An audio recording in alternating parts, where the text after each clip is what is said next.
Hello, it's Joe here. Sorry to be a pest. Before I let you get on with this episode of Tastes Funny, I just wondered if you wouldn't mind rating us, subscribing, or all the other shit people ask you to do with podcasts. Or if you know anyone who might enjoy hearing our made-up facts and opinions on stuff, please let them know about us. It's not like a check, but apparently it helps us reach more people. Or you could even just let them play through while you sleep, because it bumps the numbers up. Or if you have any recommendations for things you might like us to talk about, we do have plans to do that at some point, so you could let us know on our Facebook group, Taste Funny Podcast, or tweet us at Taste Funny Pod, although I never check that, so, But mainly, thank you for listening. We really appreciate you wasting your free time with us. That'll do. Here's the podcast. Taste Funny. Hello, what is that taste? It is the Taste Funny Podcast. It's very odd, whatever it is. Yeah, it's the taste of friendship. Welcome to episode 18 of the Taste Funny Podcast, in which myself, Joe McLachlan, And myself, Peter McHugh. Listen to an album from each other's collection and then have a little chat about it. Have a little talkie. Yeah, it's been fucking ages. It's been way since I too did long. one of these. Yeah, it's been a long time. I said to my work colleagues that I was going to try and do a non-sweary one so they could put it on in work when I'm gone. Yeah. I'm leaving my job for listeners who don't know. Woohoo. I mean, they all do because I've definitely told them all personally. but yeah, but I think my manager hates me, so I think we were talking about putting a little podcast on in the background and seeing if he noticed. Okay. Is that Joe? So I said I was going to do a non-sweary one, but bollocks to that apparently. Yay! So I'm not editing it out. You just beep it. Yeah, I'm not doing that. Just put the sounds of soothing whale song over every swear word. Nah, it'll take fucking ages. So, how are you, Pete? Are you all right? Yeah. No, I'm good. And Still breathing. Still alive and still listening to music, which is the main requirement for being on this podcast. That is the key thing, isn't it? That's all I require from you as a friend. Just that I listen to music and show up to do this. Listen to music, show up to do this. Yeah.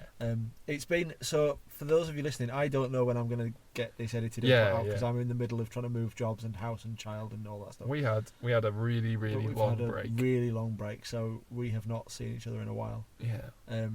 So which means that this is going to be full of us talking complete shite and not at all music. 100%. Yep. But the next one will have run out of stuff to say. Yes. So it'll be much shorter And more factual. Yeah. So maybe we'll put a pin in some of the waffle. I say factual. It's sort of an objective podcast. Anyway, it's not really. It's not really. No factual. facts. No, none. We do not live in an age of facts, Peter. There is no facts anymore. It's all fake news. Everything's just all fake news. It's all very awful. Very awful. Everything. Yeah, everything's evil. Everything's evil.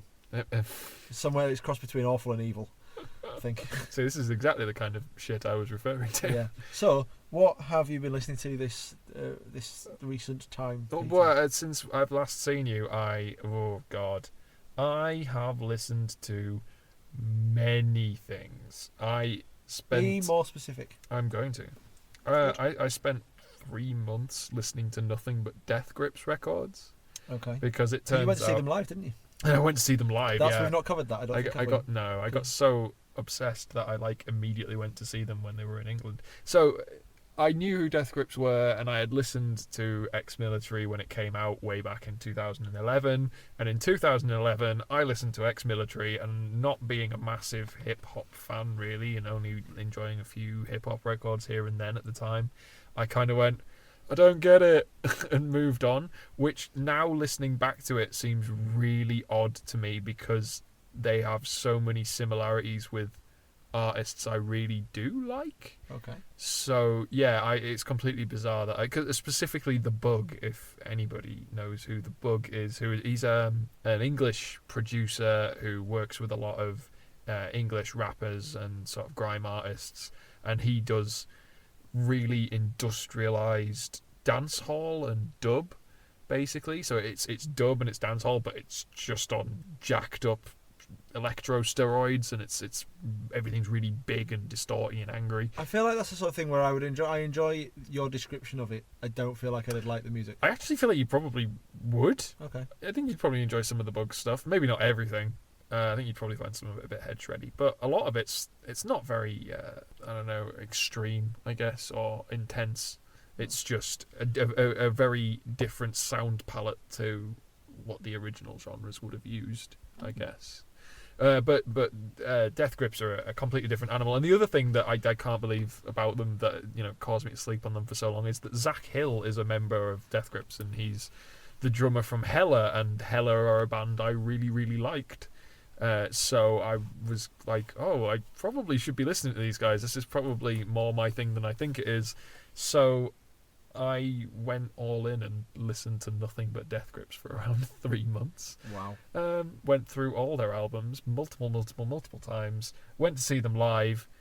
Gave myself a concussion by headbutting a guy in the shoulder, and it was possibly the rowdiest gig I've ever been to in my life, and like rowdier than metal gigs. So that's saying something. It sounded horrendous from the descriptions you gave. It was amazing. Like I thoroughly enjoyed myself. Oh no, actually, I think I said to you, because I saw you fairly close to when I'd been, didn't I? And I said I wasn't sure if I'd enjoyed myself, because I really wasn't. It was such a disorientating experience. But looking back on it now, I'm like, yeah, that was a cool gig. I don't know. Yeah, Death Grips are just such a weird band that I'm unsurprised that I found their live show so challenging. Yeah, that makes sense. But so I did that, but then that in turn led me into listening to a bunch more experimental hip hop stuff that I didn't really know existed, because I saw somewhere that one of the tags that had been given, like a genre tag for Death Grips, was noise rap, and I was like, well, if it's a genre tag, presumably there's more than one noise rap band. So I went out there and had a little look around, and I came across Clipping, who are much more the literal embodiment of noise rap, being that they essentially use music concrete, or I should say that concrete, really, shouldn't I? Music concrete. I like you saying it like I was going to call you on it. Well, I thought you might. I thought you might. I've never fucking heard of it. Really? I figured you might have heard No, I've never heard of it. Well, it's sort of avant-garde, artsy sort of stuff, as opposed You're right, to... that does sound like the sort of wank I would have heard of. Exactly. And noise music, and a lot of field recordings and stuff. And yeah, their music can be incredibly abrasive, but at the same time I find that they I don't know, it's like, yes, that's a horrible screech. It sounds like you've run a drill through a distortion pedal, but they're not blasting you with it. It's like it's there, but it's not in your face. It's pulled back enough that it's become ambience as opposed to ow my ears. Yeah. And the guys who do the music for Clipping are incredible. They really know how to paint pictures with sound. And then on top of that, because it's really atonal, a lot of what they do is really atonal, and they don't use a lot of beats, or at least they didn't earlier on. They use more now, but when they started, part of their sort of manifesto and idea was, we're not going to use any drums. So it's drumless, but then you've got a rapper. Okay, so hang on. Sorry, so when you say beats, you mean like physical, like constructed beats, as opposed to are they still in a time signature? Do they still? Some of them are. Some of them are just noisy soundscapes. Because I'm not going to get uppity about it, but I do. Well, no, that's something. Okay, all right. I just feel like it's one of those things. I don't know. My understanding of rap is that it has to be like the beat is quite important. Because it's constructing those. You want to talk about. I mean, like, I'm not saying that when the rapping's happening, when David is rapping, he is floating on top of these fairly, I don't know, constructless sound pieces. He sets the tone, he sets the tempo, and it doesn't really matter what the music's doing underneath. He just does his own thing and rides across the top of it, and he's incredible. Like, the one point I would definitely draw a problem with Clipping, at least on most of their albums, is the lyrical content, because David is a very talented actor. He was in Hamilton. If you know the stage of Hamilton, and he was in a. There you go, Mum. The show Blackish. If you've ever seen Blackish, I've seen Blackfish. No, Blackish. He's one of the characters in Blackish, and does he play a killer whale? He does not. Does he live in too small a place? He does not. Is he sad? But my point is, he's I'm a clearly, killer whale and I live in a tank. Yeah, he's clearly not. My living conditions are quite notably wank. My point is, he's not a gangster. He's not a street. The smell of fish is getting pretty rank. Stop. Stop it. Those big Egyptian symbol things, they're called an ankh. You done? Yeah. Okay. There must be. Why could I not have just gone for like bank? Or Straight. dank even is a Dank, yeah. That's a common. I was thinking of dank, Yeah. but yeah. But apparently the first thing that came to my head. I mean, alphabetically, it is the nearest one to the top. I guess. Anyway, sorry. Yeah, no. My point being is he's definitely not a gangster, and at least on the first 2 albums, the second album being less bad for this than the Mid City album, but it's a lot of like guns, bitches, gangsters, and hoes. My which favourite. actually kind of works with the music because hip-hop music is very rarely scary and the lyrics are always scary. Like, the lyrics are always like, killing a person over some small thing because I wanted drug money. But the music's all like, you know, like, it doesn't, the tones are completely I think what you've done there is mismatched. you confuse all of hip-hop with the theme tune to Keenan and Kel. I was trying to do like my best sort of West Coast Snoop Dogg. Wow. Yeah. I was trying to do like a Snoop Dogg sort of West Coast beat thing, but it didn't work out. Are you aware, by the way, My mouth have I box ever stopped. told my theory that the theme tune to Grange Hill is basically the same as Killing in the Name? No.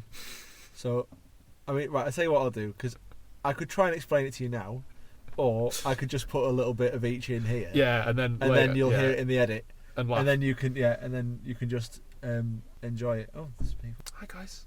So we'll hear some music while we wait for these.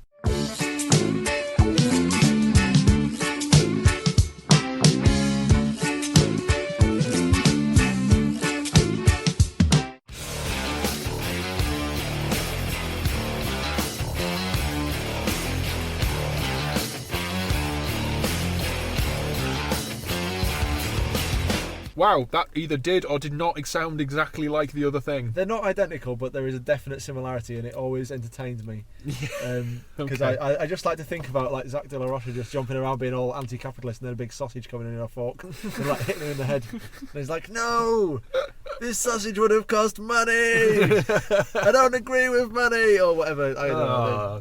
I don't agree with police brutality. Right, This to be is fair. made of pork. Yeah, he's definitely vegetarian, isn't he? Yeah, At he least? almost certainly Definitely. I bought it when it was going to number 1, though. I bought it twice. is. Yeah? Yep. Yeah. My mum described the whole thing as humbuggery, and I really enjoyed that word. I don't know if she remembers doing that. Please let me know. Buggery. But I just mainly because I like the word buggery, and it's funny. It's a good word. So then to describe something as home buggery is even better. But yeah, so the thing is, though, after he did the Hamilton thing, and he was on Broadway, the album they released after that is way better. It's all about Alexander Hamilton. No, it's not. It's about space slaves. Okay. Yeah, pretty big detour. But the thing is, on the other albums there was always a song called Story, and it was numbered. Story 1 through 5, I think, is what they're up to. Okay. And those were always my favourite because he dispensed completely with the gangster shit, Right. Okay. and he'd just start spinning a yarn. And it would be a character-driven sort of little story. There'd be an interaction. You know, stuff would happen. It was great. Really interesting lyrically, and some of the best songs on all the albums. And Splendor and Misery is basically just an entire album of it, where he's just like, right, we're doing a sci-fi story, we're starting here, we're going to there, boosh, sing the story out. And then you mix that with these really noisy, spacey, sci-fi sounding instrumentals that really sort of reinforce the image you're trying to create in your mind anyway. Okay. You know, it sounds like spaceships is what I'm trying to say. You know, it sounds like yeah. space, and it sounds like spaceships. Like, are we talking like the sort of thing like what I said about the Melt Banana stuff at the beginning of that album? Are we talking that sort of stuff? No, Or are we we're talking way more stripped back and ambient ambient and spaced out. Yeah, it's basically almost a lot of what they do is almost spoken word with some accompaniment, shall we say. And it's really great. So I would recommend you go listen to that. If you don't, then I'm going to give it to you at some point, maybe. I have Don't just added know. it to my Spotify Sweet. following. It is a fantastic album. I think I'll leave it there because I could probably start ranting about Death Grips, but I won't. I'm trying to think. Oh, Glory Hammer released a new album, Okay. which has made me the happiest person in the universe, at least for a little bit. It was a good. I love that caveat at the end. At least for a It's little like, bit. I mean, let's not go overboard. Yeah, I mean, like somebody else has probably had a pretty good week, right? It was just like there was just this beautiful, you know, the 4 weeks when you get an album for the first time, and I'm still listening to it now. It still goes on pretty regularly, but nothing quite beats the joy of a fresh Glory Hammer album. And I got to introduce a lot more people to the band, which also makes me happy when people go, oh, this isn't complete shit. This is actually a really... Because power metal, people hear power metal and they instantly groan. They go, like I say, I've introduced it to people who don't normally listen to metal and they've enjoyed it, so it's a bit weird. Yeah. But it's pretty much, if you know who Glory Hammer are, and even if you don't, it's pretty much standard fare for them. It's power metal. It's a story. It's been going for 3 albums now. It's not slowing down. Every album they sort of reinvent the story a little.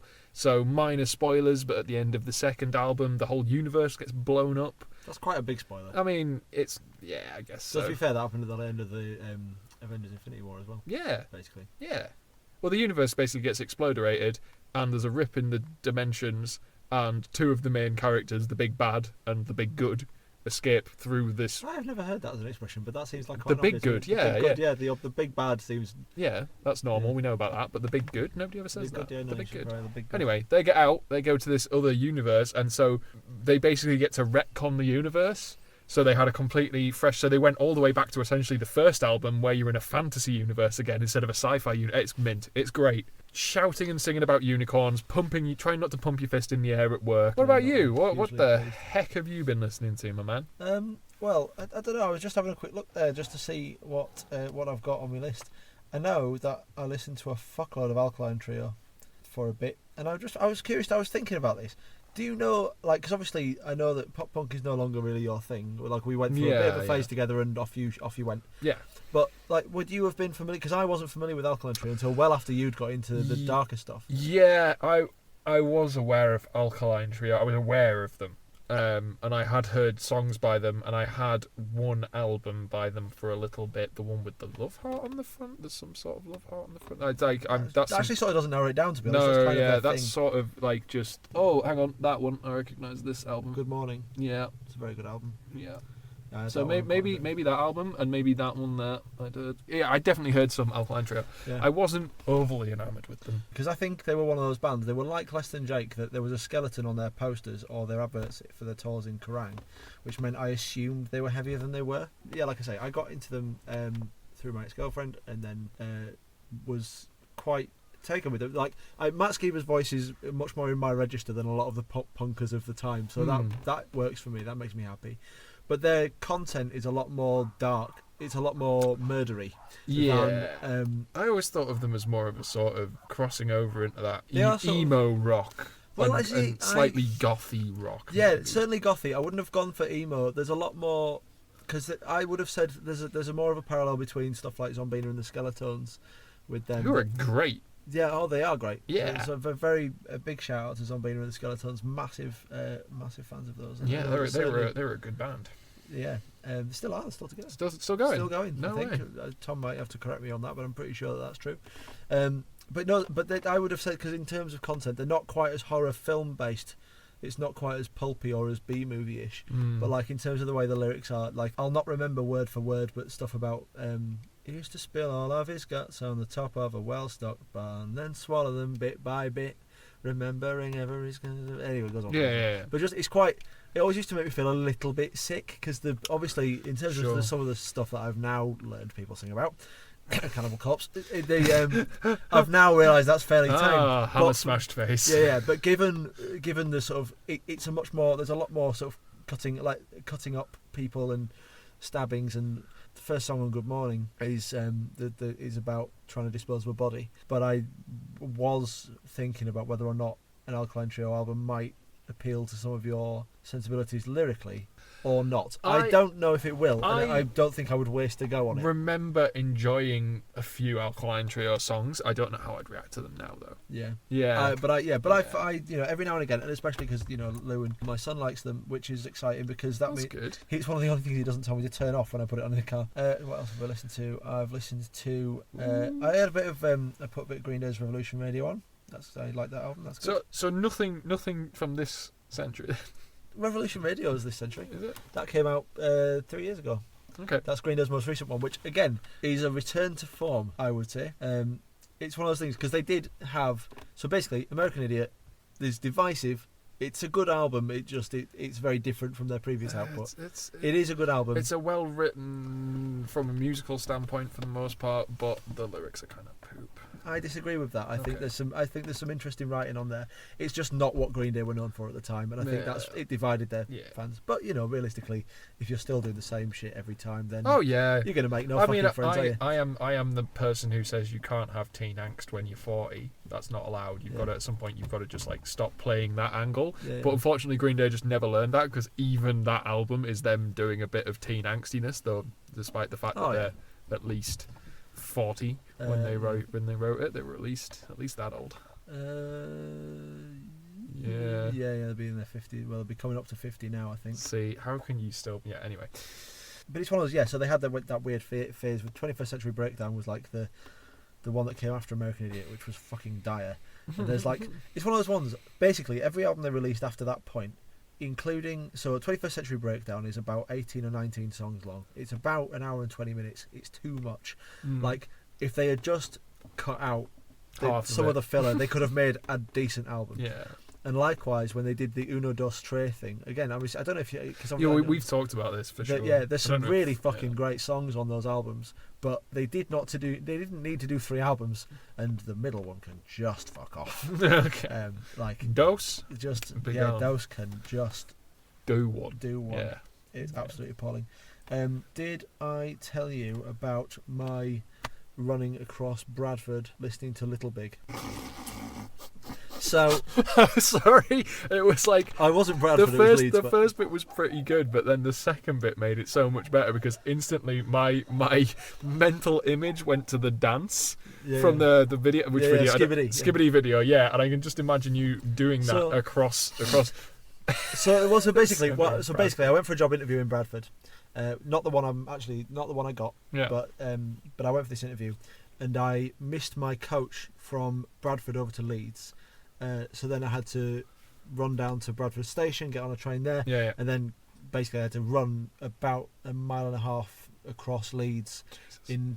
I had 2 quite large bags, because I had all my stuff for the coach and all my stuff for the interview, and then I had to peg it all the way from Leeds Station to Leeds Coach Station, which it's not particularly far if you're walking. It's if not you're close. running, it's not close. Yeah. So my phone was basically dead, but it had about 5% left on. So I jammed my headphones on as I was getting off the train, stuck a bit of Little Big on, and by fuck, I got that coach. I was literally just like, my dick is big, my dick is very big. I seen his dick, it's big, it's very, very big, check it out. And then it just like banging all the way through Leeds. It was great. And as I got around the coach, these 3 National Express drivers went, way, as I ran around. He went, you're lucky. I went, I'm not lucky, I'm actually on time. But, even so. I was on time. Yeah. I was fucking pushing it. I actually edited the Melt Banana podcast on the way back. Hey, it was Vukovia I was editing on the way back. Either way. So, but there we are. So I would listen to that. I've been listening to a podcast that my brother turned me on to, which I think I sent you a message saying that you should listen to it. Yeah, you did, and I haven't. That's fine. I didn't expect you to get around to it anytime soon, but it's a podcast called Tape Notes. Well, basically, it's this guy goes back into the studio with a producer and the artist, and they chat about how it was made. And I'm not really a production guy. I find it interesting. Yeah. Very similar actually to Master Tapes on Radio 4, which I also really enjoy, and people should listen to that too. But which is not dissimilar. Again, it's just basically they're chatting about a classic album. I don't know if you need to know the stuff to be interested in it, because this is weird, because today I was watching. I have been watching, and I do watch fairly regularly stuff like rig rundowns for guitarists, where it's just guitarists wanking off about guitar stuff and talking about their pedal boards and why they use the stuff they use to get the sounds they want, and people like from all sorts of bands, and just on YouTube, and I just tune in, and it's like I actually know very little about this. This is not my area of expertise at all, but it's still cool to listen to an artist that you like maybe talk about why they have the gear they have and make the choices they do in order to get the sounds they want. Interesting people being interested. Yes, that's kind of what you want in it. I can listen to people. Because I get this a lot with the people I work with who are far fucking cleverer than me, and I don't understand it. I don't understand what they're talking about. Yeah. But listening to them talk about it in an interesting and enthusiastic fashion is interesting forever. Yes. Likewise, like I say with this thing, like, so there's the bands that are featured on there. There's a couple that actually I thought either you will have heard of or would be interested by. Yeah. So there was a couple what they call Little Dragon, the Swedish band. No. They sounded like they'd be up your street. But the most recent couple of episodes were Editors, Bombay Bicycle Club, Irish rapper called Maverick Sabre, who I'm definitely going to look up because I like the sound of him. Wolf Alice, 1975. Slaves were on there. Okay. Who sound a lot posher than I expected. There were lots of, basically, lots of indie bands, lots of, sort of dancey, gentle indie bands. But listening to the amount of work that goes into creating that jangly sound makes me now think, oh, maybe it's not all toss. Which I resent, frankly. Yeah. But it was interesting, and there are obviously bands who clearly are interested in what they do. Obviously, you couldn't have these conversations, and the producers particularly, I think, talking about working with the bands and stuff. You couldn't have these conversations if you weren't super into it. Do you know what I mean? Yeah. Like, you know, you can listen to them, and I just put them on in the background. I'm not hugely bothered, but you know, you catch the interesting bits. But yeah, no, I've been enjoying that, and I feel like that would be something that was up your street. It definitely sounds like it. So I will be sure to give it a listen. Right, we have waffled for fucking ages, so let's do some music chat. So then, Joe. Hang on. Oh. Jingle! Better. So preemptive. I know. Jumping that fucking gun. I know, I was excited. So then, Joe, what is it that you have been listening to? I have been listening to Clutch's Robot Hive / Exodus. Yes. Why is it called that? Well, I mean... I think I've tried to find some stuff out. I will confess now. Yeah. I've got a lot going on at the minute. Yeah. So my notes are sparse. So are mine, but that's okay. But that's fine. I usually manage to find at least an hour and a half's worth of shit to talk about anyway. Somehow. Yeah, somehow. So, I mean, as far as I'm aware, it's a little bit like the album that came before it, Blast Tyrant, in that it's sort of loosely a rock opera. Yeah. But not... Yeah, there's definitely a theme, isn't there? Yeah. So, I mean, I don't even know where... I feel like I should just crack on, because I think we do this every time, but... Go for it, yeah. Start. So, we'll start with track 1. So, this is Clutch's 2005 album. So, I mean, do you know much about the band and who, like, what... Oh, I did a bit of reading ages ago, and then I forgot fucking everything, and it was on my list of shit to do, and then I forgot. So, I apologise. I mean, I can do a bit of that if you want. know that, yeah, so, all right, yeah. What I did like is that they've been together for a fucking long time, and it's still the same 4 blokes as it always 20 was. Years, yeah. Which I liked a lot. I feel like one of them's name is Tim. Yes, the guitarist. Boom! Is called Tim. I was paying attention to some of Clutch. Yeah. That's great. Well, okay, so who are Clutch? So Clutch are a hard rock band from America, and like Joe said, they've been together nearly 20 years. Their sound has changed a lot over that time. When they started out, they were essentially a metal band, and I think that's why I never, because I have heard Clutch before, but never. Well, but the thing is, if you'd have heard Clutch, I would have given you this album, because this is the first one that I ever got when I was 16. I'd heard Blast Tyrant, and I went, that's really cool, and they released this, and this is what I bought. But I'm trying to think, because they were one that they cropped up on the Kerrang sort of. Yeah, and it was the compilations the and stuff. Track. Because you gave me the Kerrang disc where I first heard them. Oh, really? Yeah. Well, I did not know that. And it had the track Promoter on it, which is from Blast Tyrant. Well, I did not know that. And I adored it, and so I went and found this album. Oh, so it's my fucking fault then. Yeah, this is your fault. But their early stuff was quite metally, and I didn't hear a lot of that till later on, because it is early stuff. I have listened to some of it, and I did not enjoy it. Oh, it depends which albums. I tried first album. I was going to. Transnational Speedway. That was awful. Yeah, it's not good. No, it's not a great album. But then after that, they sort of move into a more stoner rock and blues rock vibe. Yeah, very fucking bluesy and stonery, and the stoner rock eventually sort of fades until you end up with this in the middle of their career where they're just going balls out blues rock, hard rock, and then it got even bluesier for a bit, and then more recently, the last few albums, they've toned the blues back and brought a bit more hard rock back into the sound, and I've been enjoying that a lot. Because the other album you would have got if you didn't get this, or Blast Tyrant, which obviously those two are right next to each other. Every time you say Blast Tyrant, I'm just thinking of Pokemon. I just wanted to say that out loud. But that is possibly because I've seen Detective Pikachu twice in the last week at the cinema. Christ. It's also worth pointing out, by the way, we're not recording this during a period of time where Detective Pikachu was in the cinema. The cinema locally does a showing for £1 on a Saturday and Sunday morning, obviously for kids. Yeah. I took my son last week, and then he sat through it. So I was like, oh, let's go again. So we went again with his mother this time, and he was a little dick the whole time. Saying it, Dad. Yeah. So yeah, if you hadn't gotten either that album or Blastoise, you would have gotten Earth Rocker, which is way more recent and is one of these albums where they've sort of, it's still bluesy, but they've brought that harder edge back. All right, okay. So yeah, anyway, onwards. Yeah, so well, track one, I guess. Yeah. We'll start with track one. The Incomparable Mr. Flannery. It's a good song. I feel like there's more to the story than like I say, I did a little bit of reading behind the lyrics. I didn't get into, but basically it starts off with just this riff just kicks you in the bollocks from the off. There's no pissing about.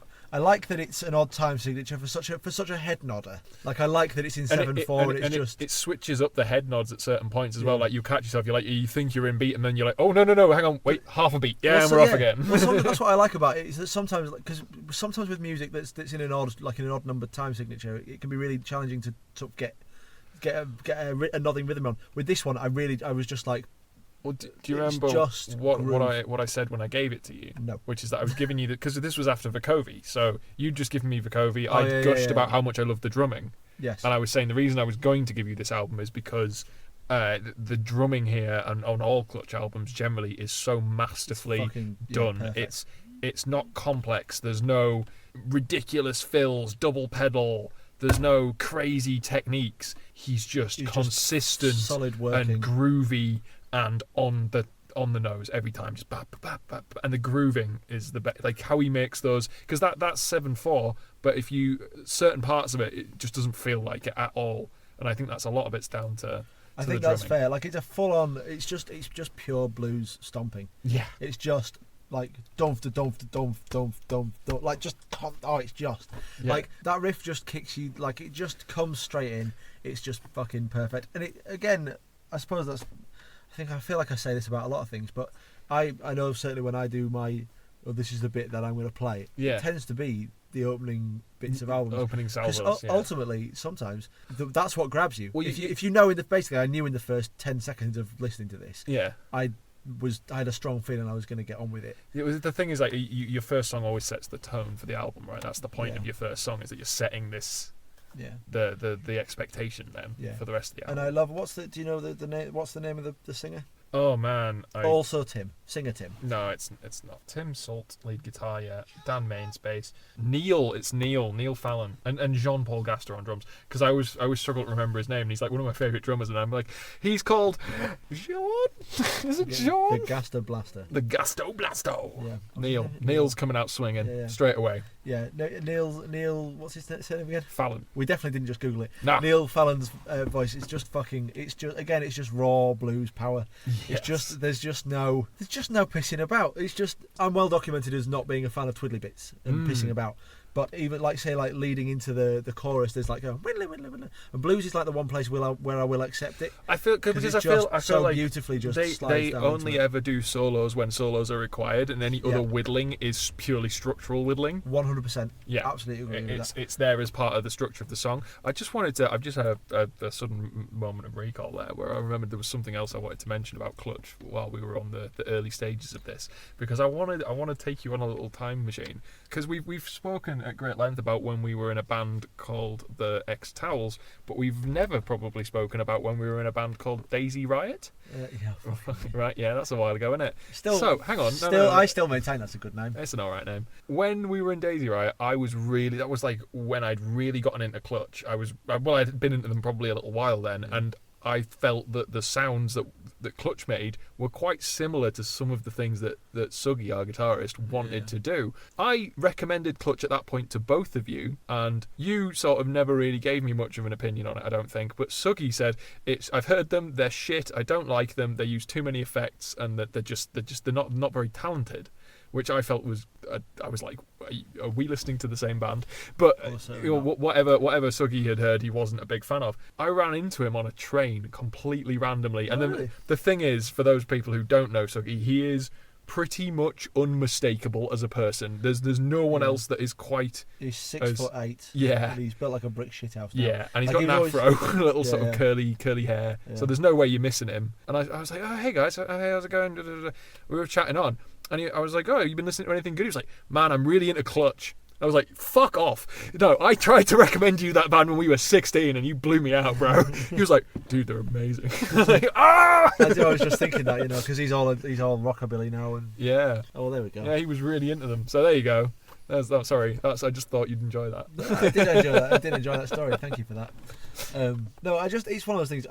I mean, even lyrically, like it's just pure blues. Like there's just like blues is kind of one of those things where what this feels like is a fresh. And I will confess, I'm not so into blues that I could tell you about what people are doing now in current working blues music. But I enjoy it when it's on. It's not something I know loads about, so I'm probably talking out of my arsehole. But it's probably, it feels like a fresh take on sort of. It feels like they cover the blues tropes: car stuff, facial hair, sadness, being fucked over by a woman, all the religion. 4 standard. Don't forget religion. Loads of religion. The 5 main standard blues. The Pentagon of Blues. The Pentagon of Which Blues. is actually, to be fair, the Pentagon of Blues. It could refer to the pentatonic scale, on which most blues is constructed. Twiddling mustache. Yeah. Fun fact. And likewise, in the same way that basically all blues bands have been making da-na-na-na-na sound different for about 70, 80 years. Yeah, this is just banana in 7/4. Yeah. Banana. Anyway. So nobody needs me to say any more about this. I don't know what else I can. That's the thing. I don't know what else I can say. I'm surprised that you don't have the same sort of problems with the lyrics that you did with Future of the Left's lyrics, in that sometimes it's sort of a bit nonsensical at points. No, because there's Future of the Left were abstract. They're clearly of a theme. They're just a bit more. And see, we'll come back to this because at some point you are getting further Cribs albums, and I know that as they go on with their writing as well, they're around a theme. It's a bit more poetic. Future of the Left is just blocky and abstract, and it just didn't click with me. Yeah, that's fine. It's just I always feel like similarly those two bands follow what I like to call the rule of cool in their lyrics, which is that if it doesn't sound badass, it's not in there. Yeah. If it's not like that sounds fucking cool, we're not putting it in the lyrics. Yeah. Well, there's that weird the line of "Come a little closer, honey, I won't bite you. One more lager, and I might learn to like you."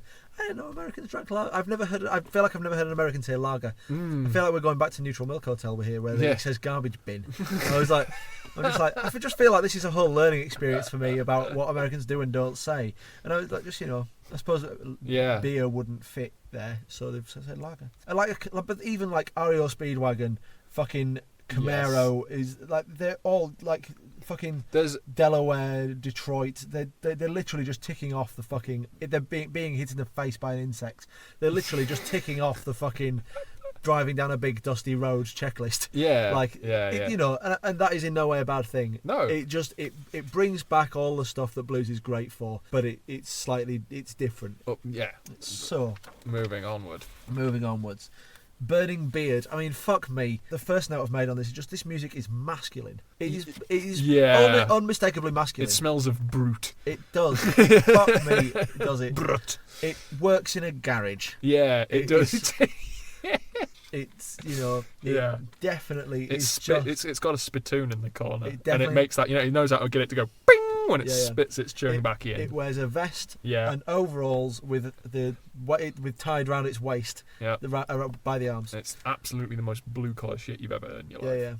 And it doesn't wash his hands after going to the toilet. He just wipes them on his overalls. I know it's weird that you said, because this song lyrically mostly deals with it's very biblical, isn't it? It is quite biblical, but it's also something that he likes to delve into a lot lyrically, which you wouldn't know having not listened to other albums. But Neil's quite obsessed with conspiracy theories. He writes a lot about conspiracy theories, and this guy is sort of like the tinfoil hat wearing nut. The character in this song is sort of a bit of a, to me at least, I always read him like he's a bit of a tinfoil hat wearer. he's going on about the news is constantly blasting him, and he opens his window and it's the same 3 dogs every time he looks outside, and it's all a bit the world's kind of like he's slightly unhinged, he's coming apart, and then mixed in with the biblical stuff. Yeah, because we mentioned they talk a lot about the Bible stuff, but I'm not always sure, and it's weird because they've done it a lot throughout their career, and I'm never sure whether they are Christian. I always feel, especially in this album, that they're critiquing quite this is heavily. Well, I'm going to come into this. Yeah. Again, I didn't delve too deeply, but I'm pretty confident it's very critical of religion. Whereas other albums where they use the biblical stuff, I was always like, I don't know if they are, because I'd heard this first. Yeah. So I always thought they were quite skeptical. Yeah. But then you hear other stuff and they're just using it kind of freely because it is part of the blues sound. He's got a very preachery voice. Yes. He's got that sort of like, and they will rise from the seas to meet us. I'm going to regret that when I edit. Yep. So my favourite line in this song is just that tipping cows in fields Elysian. Basically, I got the feeling it was... So I took from this that it was about corruption in the church, and about wrongdoing disguised as righteousness. So like like your preachers being like, "Call now to give me $10,000 and I will cure your leprosy, brother." Yeah, that sort of thing. Didn't need to do the voice. Or like when you see that there's a wonderful video online of that preacher defending why he has to fly around in a private jet. Yeah. You've seen that? It's lovely. Absolutely wonderful. Oh, they're fucking awful people. They're just terrible. Horrendous. Yeah. And there's a lovely bit, I think, around just before the first chorus, where there's a lovely bit of throat singing, which is that just fucking absolutely... one of my absolute favourite bits of the entire thing. Like, even from when I first heard it, I was really enchanted by that. It really stands out. Oh. Yeah. And it's not like it's much, is it? It's just a fucking big long but I just... And it's really short. Like, it's not even... It literally, but I'm really glad that you would like that as well, because that just really grabbed me. It was just great. And again, just as a little things I didn't know Americans say, the beginning bit, the bugger dumb, the last of academe. Obviously, I'm aware that buggery is an expression. We've already talked about buggery on this podcast today. Yep. How odd. But the fact that, because again, I suppose it's just not a word that you ever hear in an American. It's like when they say cunt, to be fair. I always find it really strange when Americans say cunt. Yeah. Sorry, Mum. So, not Australians. They say it too much. They say it far too often.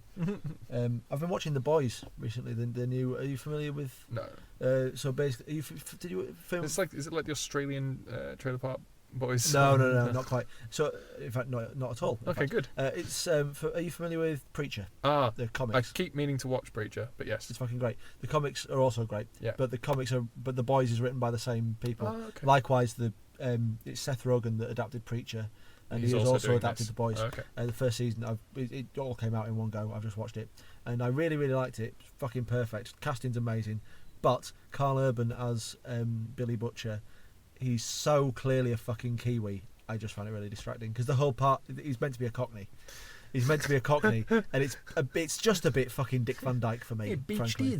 What you fucking? I'm going up the Ipples and Piers. The Ipples and Piers. I'm going up the Ipples and Piers. Yeah. You fucking cocksucker. Sorry. I don't know. It's alright. I don't know what that was. All right. Good. Yeah. Enjoying yourself? Yeah. We're still enjoying ourselves. Just had a lovely time. Good. Track 3, Gula. Gula. Which just makes me think of the noise that the aliens make in War of the Worlds. Gula! It's literally the same noise. So I'm assuming it's... so again, my first note. I don't have many notes. I just really liked this. The first note I've got is just riff monsters. That's all I've written.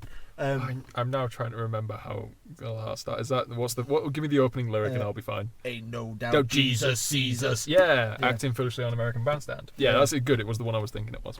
So this one again, very religious imagery, continuation of like major blues themes and stuff. I've only ever owned one guitar pedal, and my favourite effect on it was it was basically just it dropped it played the same note as you were playing, but like an octave or two lower. Okay, so an octave pedal. Yeah.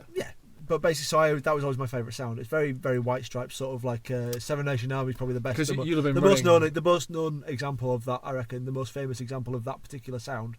There's another band that do it, but who use it really extensively, and I've forgotten the name of them. They're a recent-ish band, and it's just a bassist and a drummer. Royal Blood. Royal Blood, yeah, they do it because obviously he needs to fill out the mid-range. Yeah. Because he's a bass player, so he has the octave going up, like the and then he runs it through a distortion. I really love their sound. I love the music.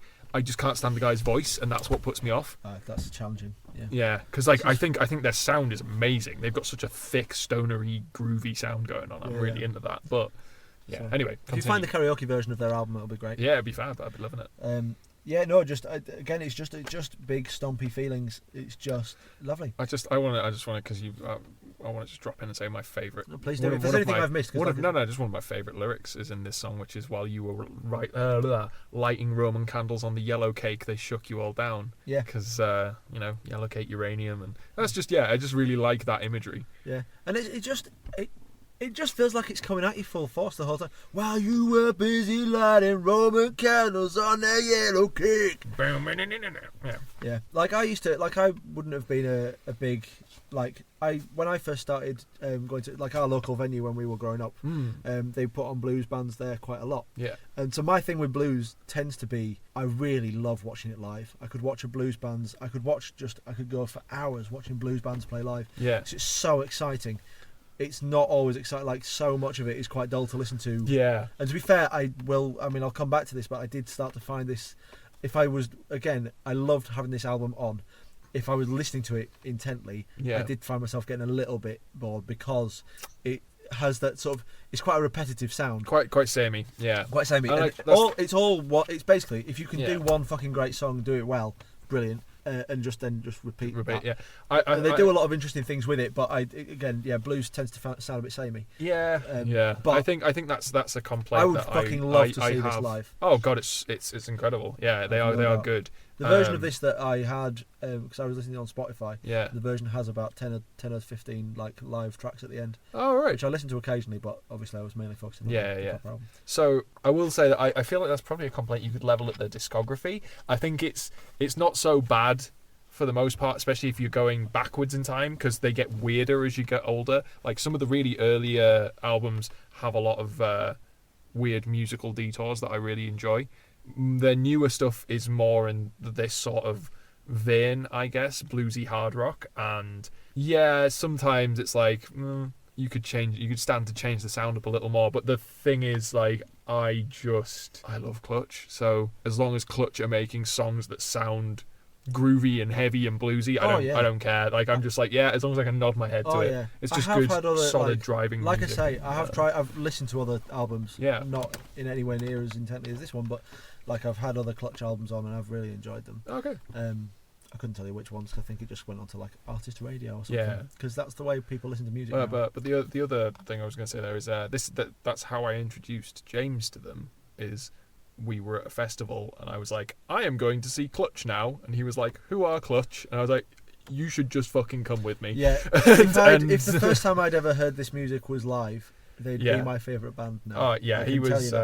James was loving his life, and then he pretty much just listened to everything they'd ever done. And it's really nicely produced. Like it's really well brought out in the studio. Like because it does feel like it's got that stompy vibe. You don't know quite what you're trying to describe, do you? But yeah, I know what you're saying. I know what you're saying. Yeah, it does. It doesn't. It brings out the energy. Yes. Of the music in a studio recording, which with this particular type of music is quite hard to do.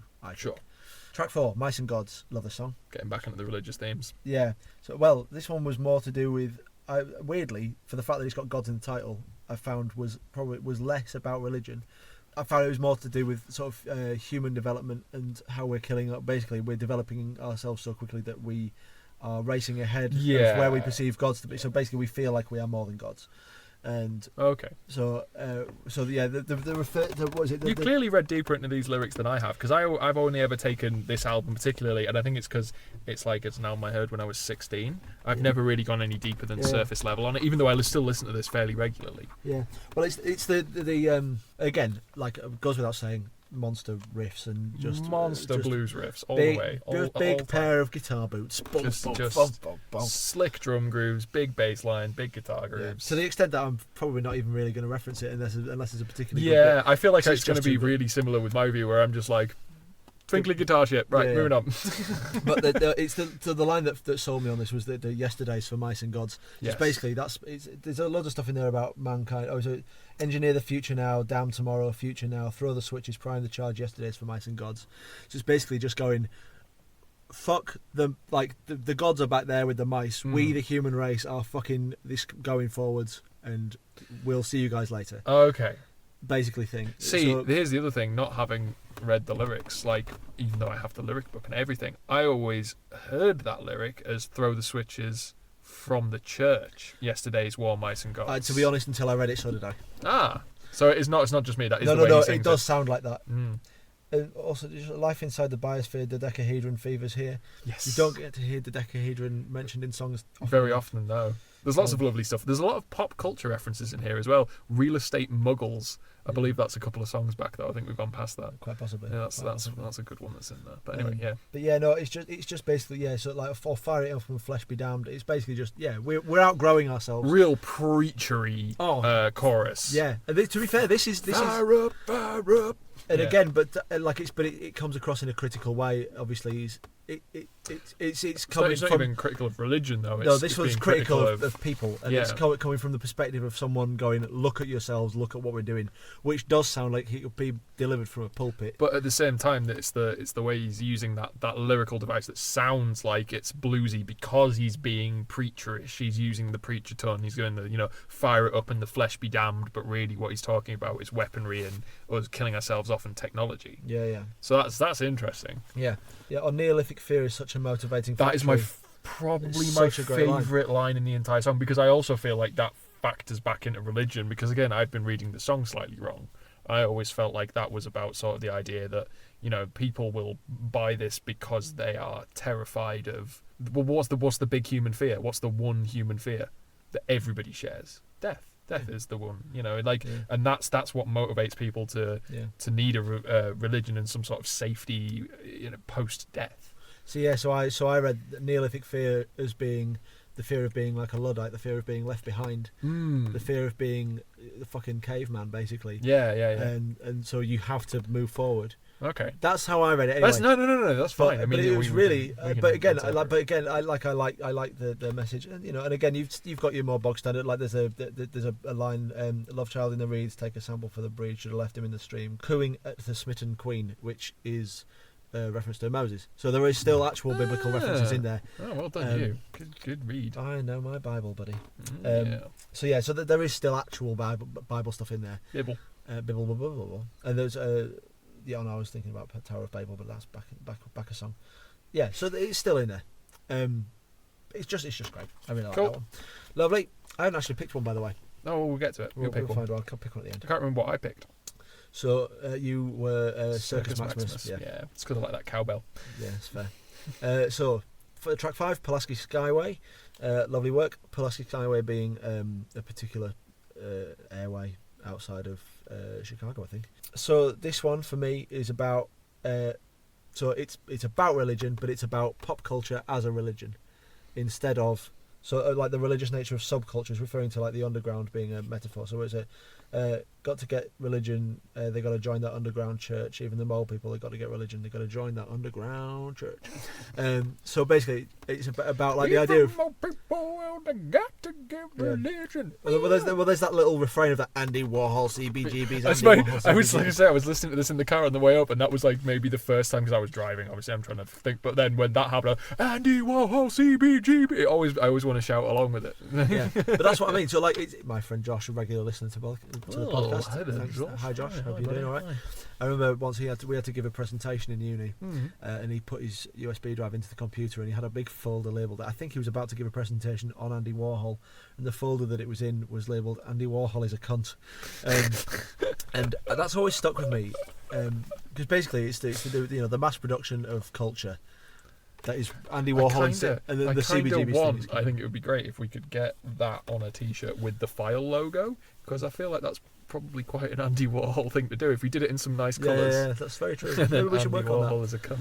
We had. I actually did. I made a T-shirt for my lecturer that just said Roland Barthes is a twat, but. My university years were mostly spent slagging off philosophers and artists. Yeah, which yeah. I think is really That's the point, isn't it? Time well spent. Yeah, That's what you're supposed to do with your time at university. Precisely. Yeah. it's just one big metaphor for we are not as a culture as religious as we used to be. No. But we do worship this cult of celebrity, of pop culture. So there's you sure. could be into like your Kardashians and your reality stuff. You could be into your nerd culture and your Fortnite and your whatever. You could be into your music. Yeah. It all acts as a religion. It all acts as a reason The for cult being. of the material. Exactly. Yeah. So again, the song's a fucking beast. It's a belter. Yeah. Yeah, just great big kick up the arse musically.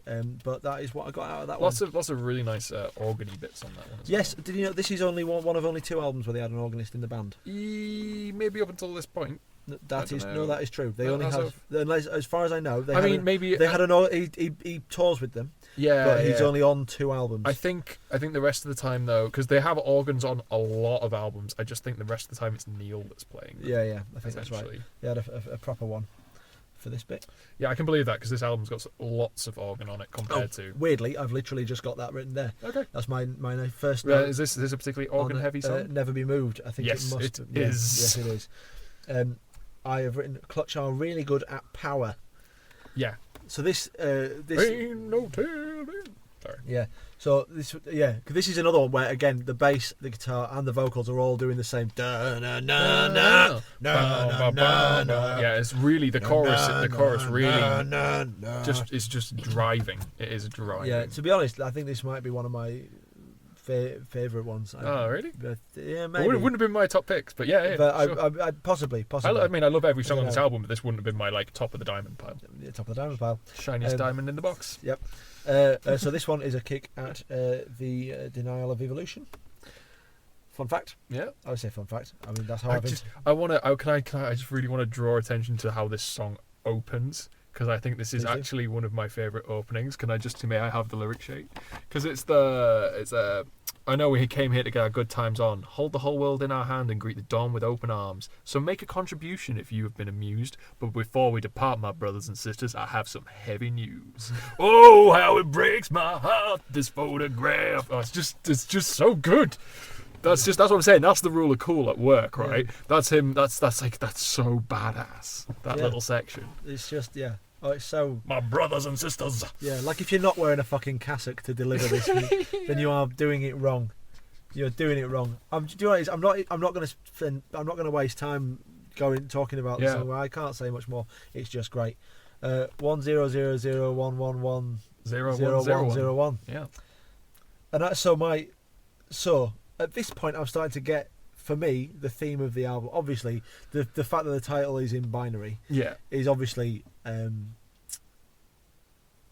bit of a red flag for this bit, but it's basically Robot Church, isn't it? It is Robot Church, yeah. The whole thing's Robot Church. So, but that's the overall theme of the album, isn't it? Is Robot Church and like, robots rising up and taking over from. And there's a lot of stuff about that. Until at the end, it all goes a bit squirrely at the end. Yeah. And they're preaching the end of human control. So this is the bit where I've said. So this is where I got a bit. This is where I started to get a little bit bored. I would enjoy watching this live, but this far into the album, I'm not feeling it in my soul in the same way that I am as it first kicks in. It's still really fucking good. Yeah. And if you picked any single song out of this and played it, it'd be great. It'd be great. Yeah. But by this point in the album, unless it's on in the background, I'm starting to lose interest. Okay, that's fine. I mostly listen to Clutch when I'm driving. Yeah, that's it's reasonable. Freaking great driving music. Presumably, you have to only be driving through a big desert with a big dust cloud behind you. That's the only way I could imagine. I mean, you have been to Middlesbrough. That's true. The Mad Max Industrial Wasteland. That's very true. I don't know if there's any particular. See, I really love this song. Yeah, I think this is great. I really enjoy the binary in the chorus. I enjoy a lot of the lyrics in this song, particularly. I think they're really great. It's like Bonnie and Clyde, the whole dome, the shackles of automata will shatter like their bones. Yeah. But like, that's a reference in there to Mad Max. There's a reference in there to Bonnie and Clyde. There's probably something else I'm not getting with the shackles of automata bit. I'm sure that's a quote from somewhere, but I don't know where. It's very fucking Terminator, isn't it? There's got to be some Terminator. That's what I'm saying. Like, there's just in those 2 lines, you've got 3 potential pop culture references. I'm sure there's stuff that I'm not getting in there then, because I'm not as familiar with those things. Well, the dome is the Thunderdome from Mad Max, and no, I say I like the song. Yeah. I think if I'm thinking about it as an album, maybe as a challenge as a challenge for myself next time, I'll just do one set and I'll do one song notes at a time. I'll just focus on one song. But I think because I tend to listen to an album and make the notes as I go. That's what I do as well. In fairness, so by this point, if I'm listening as an album intently, this is where I start to drop off a bit. Sure. Because there are, as I say, there are only so many ways you can go da-na-na-na-na, and they've made it. They're still individual. They're still really interesting. It just that 7 tracks in, it starts to wear a bit. Okay. For me. Well, hopefully they pick it up. So Small Upsetters. There's a little sort of not instrumental. There's a couple of lyrics, but it's basically an instrumental. Yeah, it's an instrumental track. So this song, Yeah. I feel like I'm on hold to BB King. Your call is important to us. BB King will be with you shortly. Your girl is gone. She ain't never coming back. She ain't never coming back, so quit your moping and get your drunk ass on our FAQ page. Please visit our website for further information. BB King. Yeah. So it's a little blues wank. It is a little blues wank, but it's quite a pleasant I'd blues love, wank. I was saying this before, because I once fell asleep in a band practice playing Seven Nation Army by the White Stripes, because it's really nice to play, and it's... That's not... No, that's a completely different White Stripes song. Yeah, I should know. Seven Nation Army. Everybody knows Seven Nation. Yeah, but Seven Nation Army was our generation's Smoke on the Water. Yeah, I absolutely. think it's fair. Yeah. But so what I've written is I could have been playing this little bit over, and I could have just been playing this in a little trance all the time. This is the first of all the albums you've given me. I think this is the first one where I've really wanted to fucking have a go at playing it. I think it's probably partially because it's well within reach.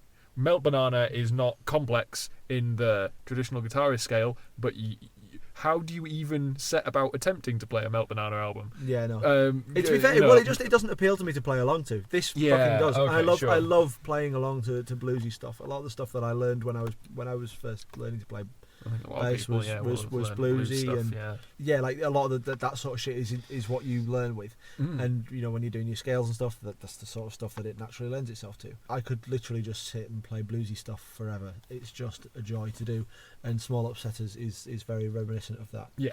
So Circus Maximus, we'll move straight on. Yeah, this was your pick. This was your pick because it's both lyrically interesting and it has the correct amount of cowbell. Yep, beautiful. It's about a lovely. But to be fair, this one is just fantastical.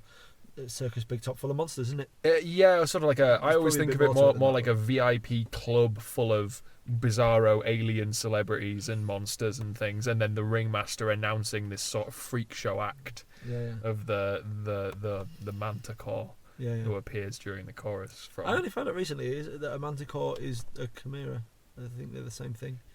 I think either that or the thing. Similar. I think they're similar, but not quite. Yeah. Because one of them has. Chimera's my favourite one. I like. They're both sort of mishmash animals, right? They're both slapped together bits of other Chimera animals. is a lion, like lion's head and body with goat's legs and a snake for a tail. Yeah. It might have wings as well. Or it might have. No, it might have goats coming. It might have 2 goat heads as well. So whereas I always thought I thought manticore was different, but. Anyway, continue. No, to be fair, again, I really like this song. It's a fucking just great big stompy blues riff thing. Yes. This, to be fair, after this is a return to being excited by the album again. To be fair. Yeah, because I think I think you're right in what you're saying. Like, if Clutch sounds can wear thin after a while, but then you get that nice little bluesy. Cool down in Small Upsetters, and then when Circus Maximus comes back in and Neil's going full force at your face again with his big old voice, it's like, oh, hello, we're back in business. And we're back. Also, this is a really high energy song, I think. It is, really high energy. I never realised, by the way, because I'm just gonna move straight into Tripping the Alarm as well. Sure. Because Tripping the Alarm is the little instrumental bit that does come off at the end of Circus Maximus, which I only realised when I was making my notes for this wasn't part of that song. Yeah, I always just assumed they were just cat empiring the way out of the song, where they just all sort of going, we've finished the song, but I'm not going to finish playing, and just noodle around until we're all finished. Yeah. So then we're pretty much 10,000 Witnesses is great. Yeah. I tried to make a story because this one's much more of an actual story, I think, than a lot of the bit less abstract. So basically, I got the idea that it's someone who's got away with something. They've found a church and they've either they've found God or they are pretending to after their crime. Yeah, and they've ducked in, and then they've been sort of. I'll go on because there's some lovely lyrics in this song, but I'll wait for you to get a bit further on. No, to be honest, that's all I really. Okay, that's basically the whole story. But I really like the whole narrative of him coming into this big red tent that he finds. And all the people coming in, like the tides of the sea. Yeah. And then the preacher, who's this sort of fiery apparition of a man who jumps up in front of him and starts yelling at him, basically. But here's the chorus, and I just want you to, because I read this in a certain way. Well, I've got it. Yeah, the verses are dead stumping. The chorus just sort of builds up to the next verse. So it's the bit where he says, "They say this year rock is coming back, Jack. White gnashing teeth like wolves in a pack. They say this year rock is coming back. Jack White, gnashing teeth like wolves in a..." Do you? Because I always thought, is that a deliberate Jack White name drop that he's split across two lines there? Because it wouldn't surprise me if he was a fan at all. Yeah, no, that would make a lot of sense. Because they're both in very fair. I mean, say what you want about the White Stripes, and people do, but they are so heavily rooted in that blues rock sound. Well, to be fair, I'm not. Again, the White Stripes are another one of those bands where I never really got it. I've never seen the White Stripes live, but I have seen Jack White live, and Jack White live was fucking outstanding.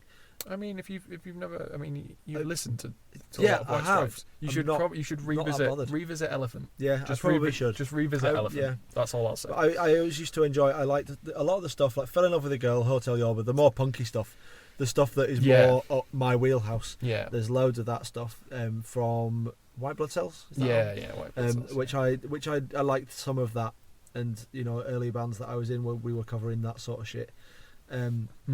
But it just never was for me. But as like you say, nowadays. But Jack White is a fucking outstanding performer. Insane. And an absolutely incredible musician. Yeah. And yeah, perfectly illustrates my point. Someone whose albums I can have on in the background, but I'm not that bothered about. I could fucking watch forever. I also want to say it's not just, I haven't just read it that way. It's how he says it in the song. Which obviously if people who are listening won't have heard the song, but you have. Because it's the way he enunciates it when he says it. They say this year rock is coming back, Jack. White national. He doesn't but then other times he'll leave less of the gap. Yeah. And it's like Jack. Anyway, I always thought that was like an interesting thing. I was like, I wonder if he's name dropping Jack White there. Yeah. If you're listening, Neil or Jack, please feel free to get in touch. Know. This has been pretty much mostly positive, so I can actually tag clutch in this one. Be like, guys. Yeah. Oh, just a nice little bit of feedback, by the way. Louise Distress, I think, listened to our podcast that she did. Either that, or she said thank you for the kind words, assuming we were being nice about her, which we were, but I don't know. She I posted it on Instagram, and she commented about 5 minutes after I posted it. She doesn't feature in the first 5 minutes of that podcast, so I suspect. She just was like, "Oh, thanks." I mean, in fairness, she probably knows the way it was going to go because we did go talk to her after the show and be like, "You're lovely. Please never stop doing music." Yeah, she's from Wakey. She's from Wakey, so maybe you'll get to see her again. Yeah, exactly. I nearly lost one of my badges when I was in Denmark and I had a little panic. Oh, wow. I was like, "No, not my Louise Distress badge." Oh. Right, everybody go listen to Louise Distress. Yeah.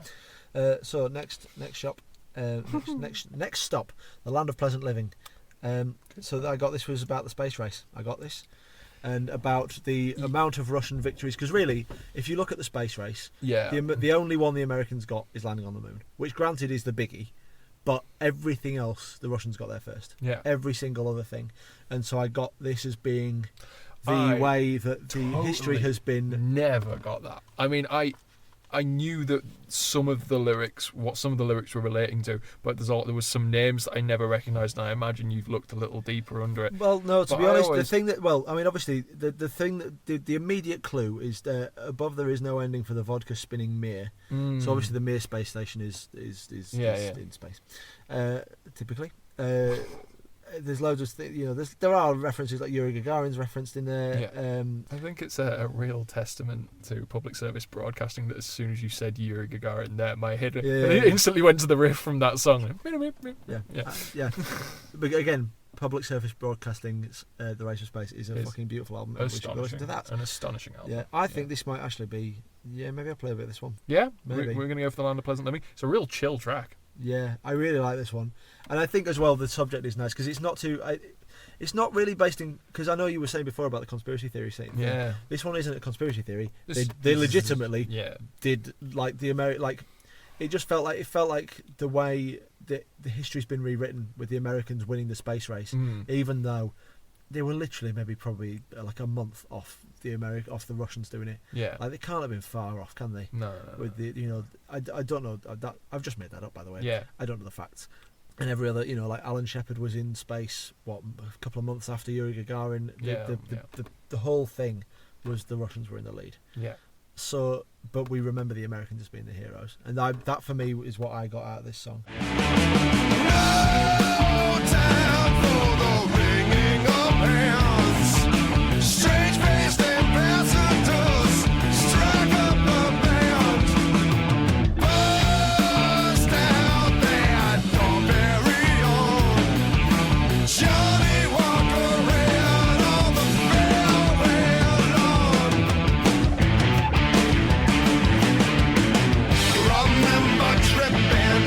So we move on to the last two tracks of the album now.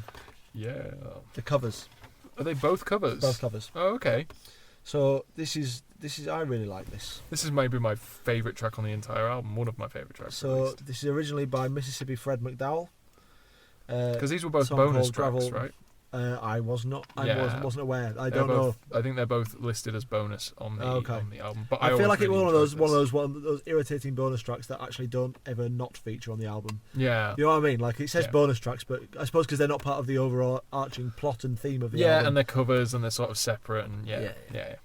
So this is Gravel Road. And again, I mean, this is just proper fucking slidey blues, isn't it? It's just a slide guitar. At least halfway through, till about halfway. It's really slight. The first half is like proper stomp on a box to get a kick drum, and then slide blues and all that stuff. And then like halfway through, it just drops into this amazing half-time compared to the rest of the song. Stoner riff that sounds like it could have come straight from Sabbath, and it's like that's just if I'm driving my car and it's just like I'm just like, oh, here we go. Yeah, the head nod.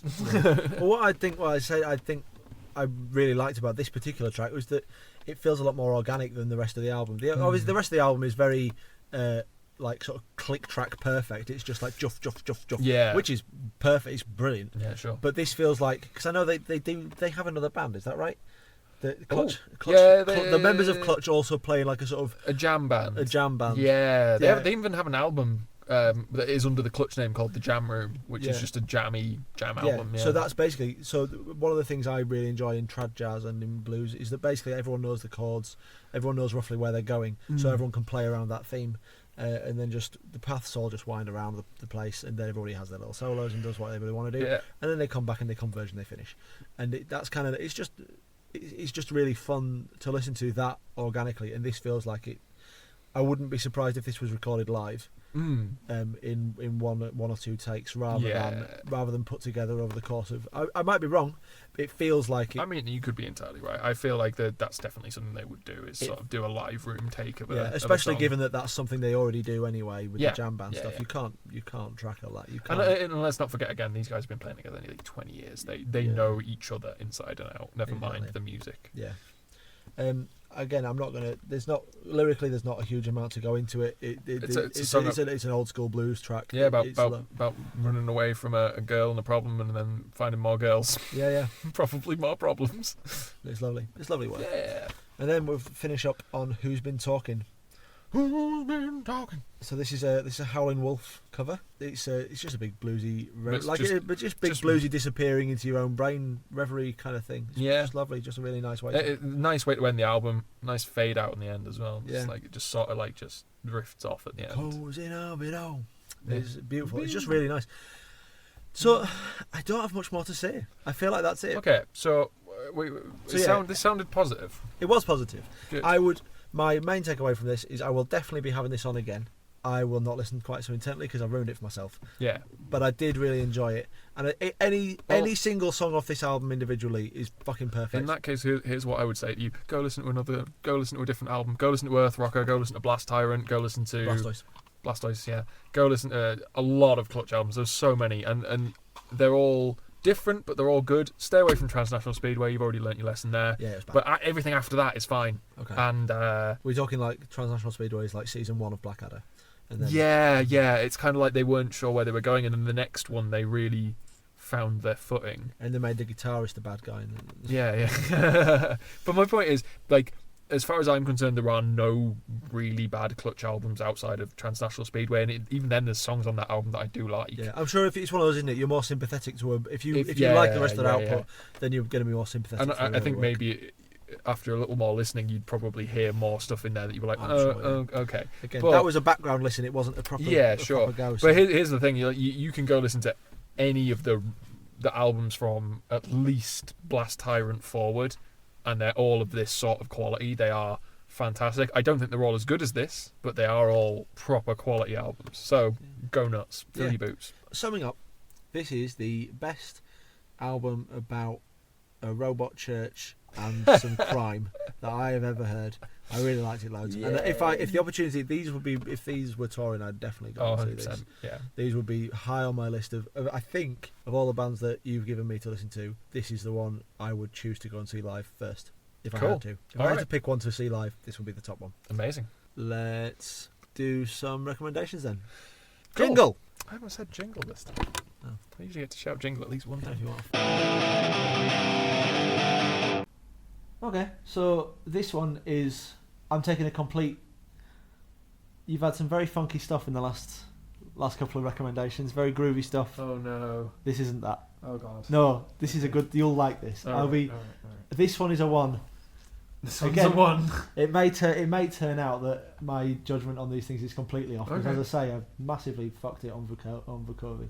But I will be surprised if you do not enjoy I Thought I Was an Alien by Soko. Okay, so the bands are called Soko. They are not a band. They are a singular person.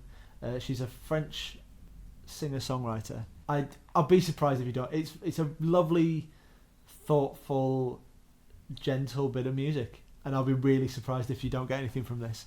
I mean, it totally strips back everything that we've talked about in the last little while. I feel like you're probably dead on with this, because you already know full well, even though you're trying to play coy and say you don't know if I like it, you know I have a major thing for female singer-songwriters anyway. Yeah. So I'd be surprised. I'd be surprised if you get nothing out of this. I'd be very surprised.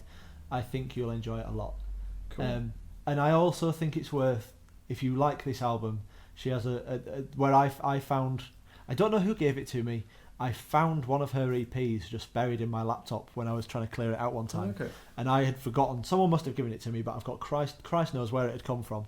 But I'm very grateful to that person. There was a song on that EP called I'll Kill Her, which is great. It's not on this album, but it's worth...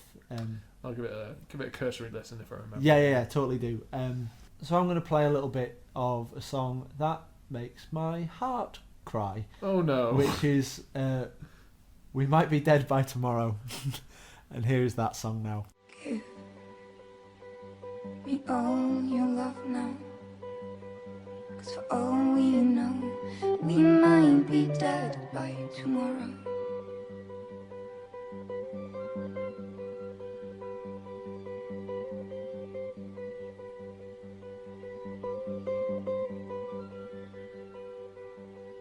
I can't go on wasting my time, adding scars.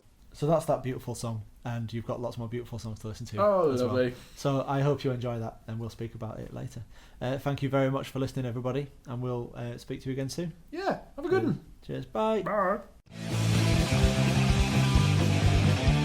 Today's Funny podcast was presented and devised by Peter McHugh and Joe McLachlan. Music was by The X-Towels.